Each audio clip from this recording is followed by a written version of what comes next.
So why do we need niche research? Well, there are several reasons really. Firstly, it allows you to know what is sellable. You see, there's no point in going into a market if people aren't purchasing from that market.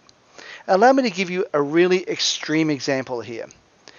Now, let's say, for example, you were an expert in creating clothes out of clothes dryer lint, and you design your product, you create everything you want to do, and you put it out on the market, and all you hear is crickets.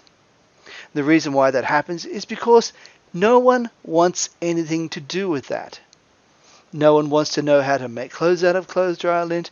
No one wants to buy anything that says anything about clothes dryer lint. It is a nothing market.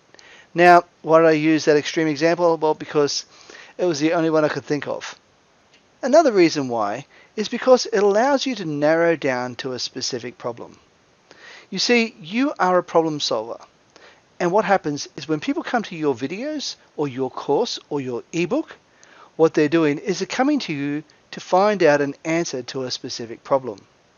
So you are their problem solver, which is why they're prepared to pay you for the information. Now, if you can narrow down to a specific problem, you're targeting that market. And that also does narrow down the playing field. In other words, you don't have quite as many people looking for that specific problem or that particular product. But you'll have more people more inclined to want to buy from that product because they're specifically looking for that. Another reason is it helps you to brand yourself. You see, as a marketer, you need to be able to brand yourself. Somebody who's actually able to go out there and be seen as somebody who's the go-to person for that product or that particular niche. If you are the go-to person for that niche or that particular product, then you are the one that they will come to. Now, another reason is because what I just said before, you become the expert. Now, you don't have to be spending 10,000 hours in a particular area to be considered an expert online.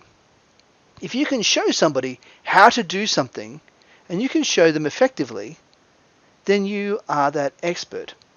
I would suggest that you find somebody who is not very tech savvy and they sit down, and if they can follow along with what you're teaching them, then you have successfully taught how to do something online. Okay, in the next video, I'm actually going to be showing you where I go to do my niche research. I'll see you there. Thanks for watching. Bye for now.